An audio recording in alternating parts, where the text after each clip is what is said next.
The RBA has 4 chances left to save the economy. Let's have a look. Good evening everyone, Florian Heise here and welcome to another episode of Heise Says.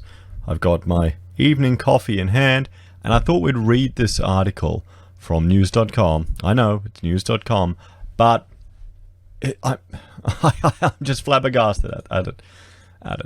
So, 4 bullets left to save the economy.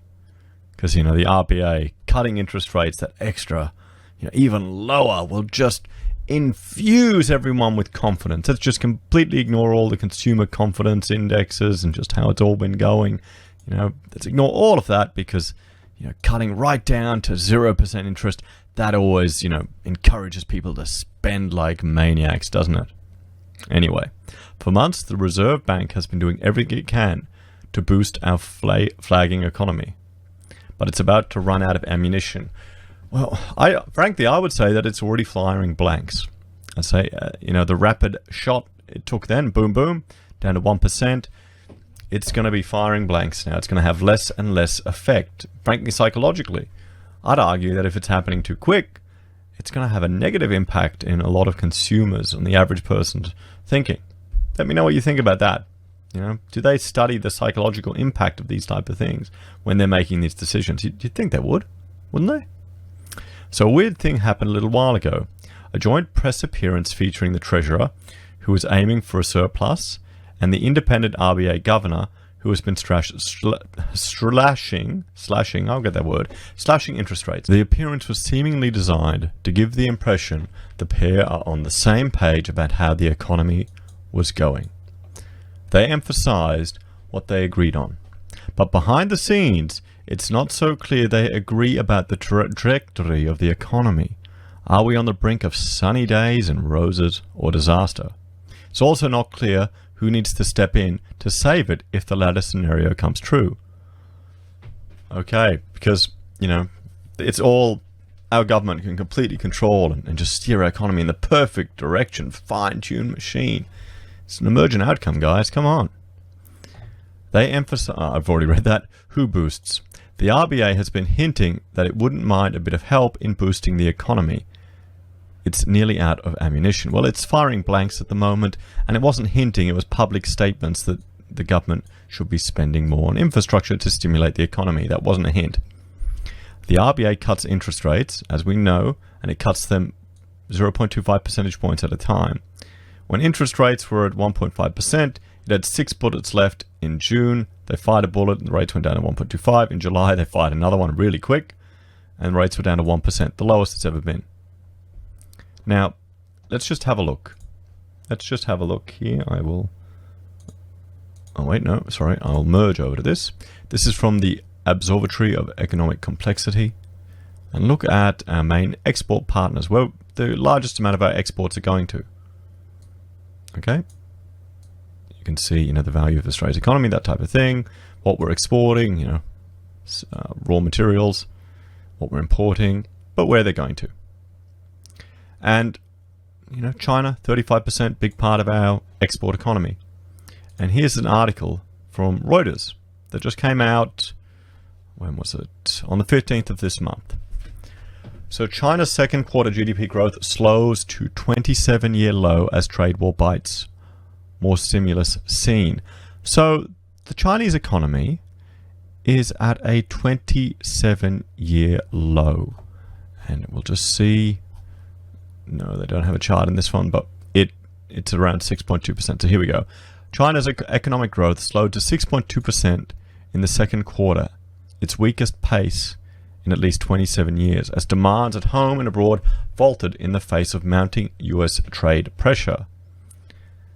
While more upbeat June factory output and retail sales offered signs of improvement, some analysts caution the gains may not be sustainable and expect Beijing will continue to roll out more support measures in coming months. China's trade partners and financial markets are closely watching the health of the world's second largest economy as the Sino-US trade war gets longer and costlier, fueling worries of a global recession. Monday's growth data marked a loss of momentum for the economy from the first quarter's 6.4% adding to expectations Beijing needed to do more to boost consumption and investment and restore business confidence. The April-June pace, in line with analysts' expectations, was the slowest since the first quarter of '92, the earliest quarterly data on record. China's growth could slow to 6%, to 6.1% in the second half, said Ni Wen, an economist at Huaba Trust. Forgive me for pronouncing that as wonderfully as I do. That would test the lower end of Beijing's 2019 target range of 6 to 6.5%. So, if we have Chinese economy slowing due to the trade negotiations, shall we say, between the United States and China, and I'll link to that article, you can see that here, and China's currently 35% of our export market. So is Japan, so is South Korea, and we'll click here on China. Nope, I can't bring them up this way, it's not that easy. Hang on, I'll do that later. But we can, hazarding a guess that the Chinese economy will be affected and influence its neighboring economies in Asia. The fact that the United States is one of the biggest investors in Australia as well, while it's not our biggest export market, it invests a lot in our economy too. So, coming back to this, the idea that we're not going to be influenced by global factors, and we're starting to feel that in our economy, and then those little 4 interest rate cuts can make a big, sufficient a difference to change the current of the world. I'm cynical, guys. I'm really cynical, and the fact that they're here smiling together just makes me feel more cynical. So that's 4 left, but monetary policy has rates at 0. And they have to move to weird new options this country has never seen before, like negative rates or quantitative easing. So negative interest rates or money printing.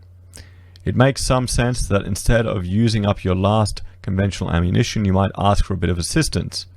Treasurer Josh Frydenberg can use fiscal policy, spending and tax cuts to boost the economy.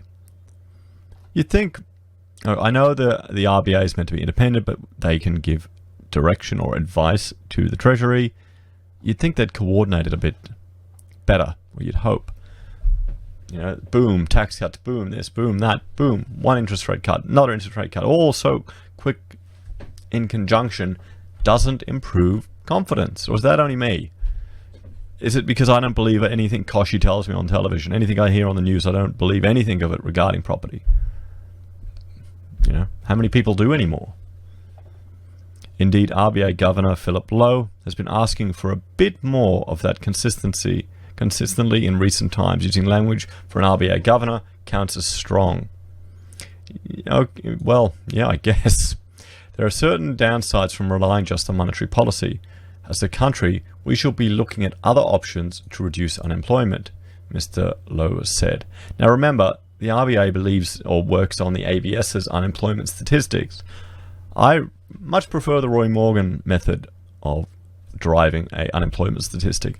And also, we need to look at the underutilization combined with those marginally attached to the workforce, which gets closer to 20%, really. Because, all you need to do is work 1 hour a week within the reference period and boom, you're employed. 1 hour a week. What's that? What's the minimum wage? Something $15? $20? $21 for a barista or something? 1 hour a week. That's not even an allowable shift, isn't it? In most jobs, the minimum shift size is 3 hours. So, why are they doing that? Why are they doing 1 hour a week when minimum shift should be 3 hours? Someone please enlighten me in the comments. I'd appreciate it. One option is fiscal policy, including spending on infrastructure, he said. In early July, he said, over recent times, I've been drawing attention to the fact that as a nation, there are options other than monetary easing for putting us on a better path. He repeated his call for infrastructure spending and fiscal support. Well, I have done a video looking at our population growth compared to our water supply growth. Population growth has actually grown 13 times that of the growth to our potable water storage capacity. That's in our dams. I'm not counting the desalination plants, I'm counting the dams. A week after that last comment, He showed up at the press appearance, which came following a meeting between the pair. A meeting after that last comment, he showed up at the press appearance, which came up. Okay, what happened at that meeting is hard to know, but this week the Treasurer was optimistic about the decision. Okay, the meeting I had with the Governor and senior Treasury officials last week was very productive and constructive. We discussed issues relating to the domestic economic outlook. Okay, cool. Wonder if John Adams was in that, or some other economists were in that. Maybe those that don't back up the one opinion. You don't want your table full of yes men, do you? You want a bit of variety there in your opinions. I don't know. I've been in some. I did a stint in the public service. I had a 2-year contract. I lasted a year. Then I got my registration. And I got out as quick as I could. It wasn't for me, guys. That may shock you. So where does the RBA fit? The RBA is part of government, but independent of the elected officials. The reason for keeping it independent is because it controls interest rates. If politicians controlled interest rates, they would promise rate cuts before every election. Who could resist? Well, yeah, I mean, of course. That would eventually cause inflation to zoom out of control, because if you cut interest rates when the economy is strong, the economy can overheat and start producing not just growth but also inflation. Well, maybe parts of our economy were overheating due to insane population growth. I mean, from 2000 to 2018, our population in this country grew by 25%. I mean, what does that do to sectors of the economy? You know, just have a think about that. Maybe we need to put the RBA in charge of immigration numbers. Actually, that's not such a ludicrous idea as I'm saying, because that's going to have an impact on the economy. Why not? I mean, be better than having it tied to politicians, have an independent body doing it. Maybe I'm being too naive, guys. Let me know what you think about that idea. That's what the RBA is doing every month when it fiddles with interest rates, trying to make sure we get the healthiest possible economy without high inflation. At the moment, inflation is just 1.3%, which is very low, so they have to cut interest rates. Independent central banks are arguably one of the greatest inventions of the last century, responsible for the moderate level of inflation we've enjoyed in the last 2 decades, well before the rapid price rises of the 1970s.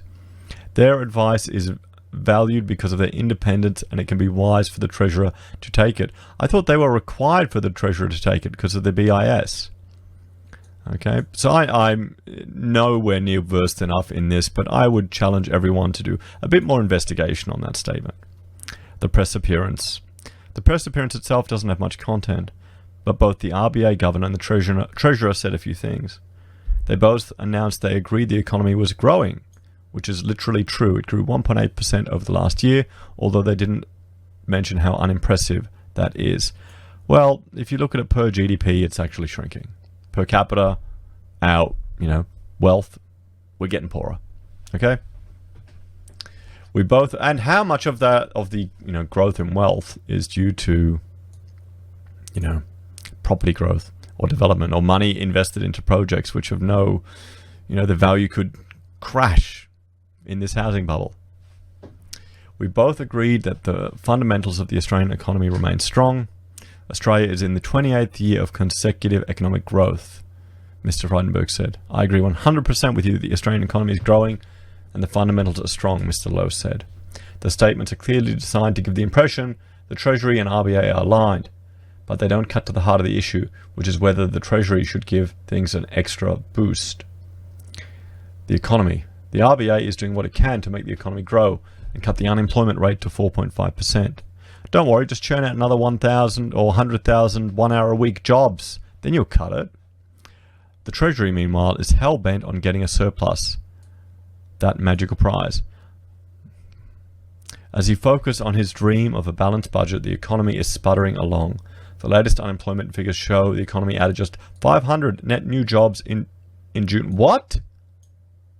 Wait, what? The latest unemployment figures show the economy added just 500 net new jobs in June.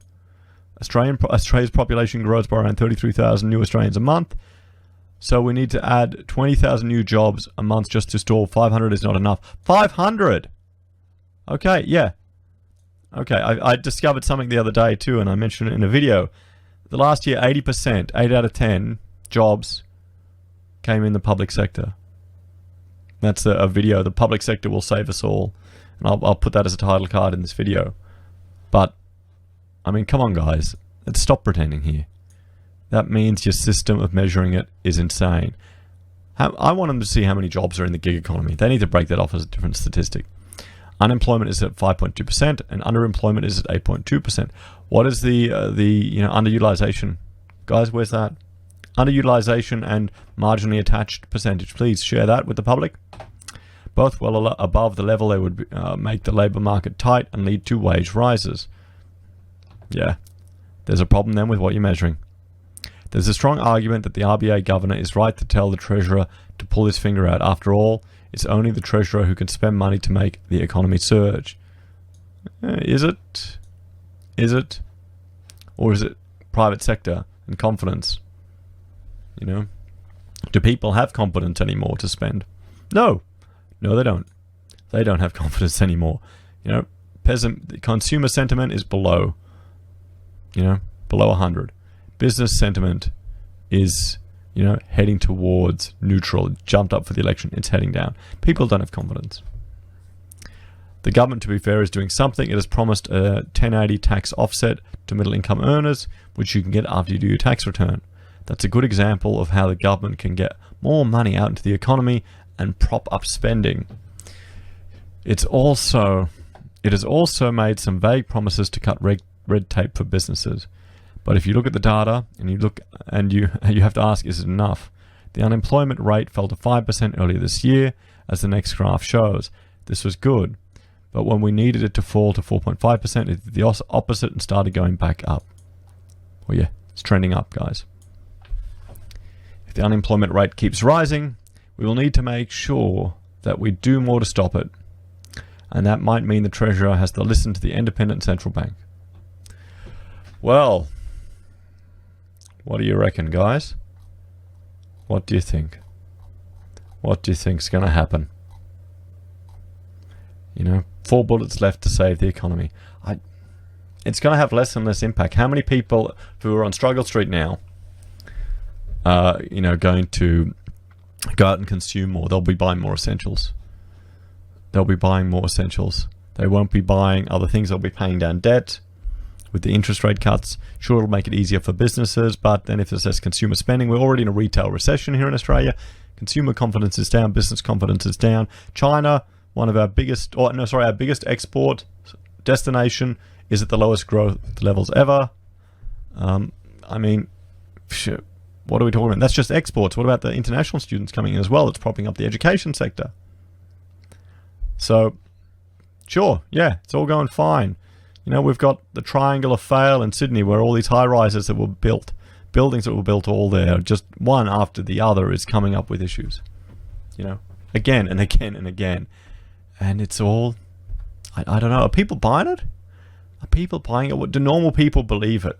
Believe this? Do they? I don't know. Maybe I spend too much time on the internet, guys, so that I don't trust anything anymore a politician says. Or I'm getting older now. I'm just getting older and more grumpy. Anyway, guys, like, share, and subscribe. Thanks for watching. I'll see you later. Bye for now.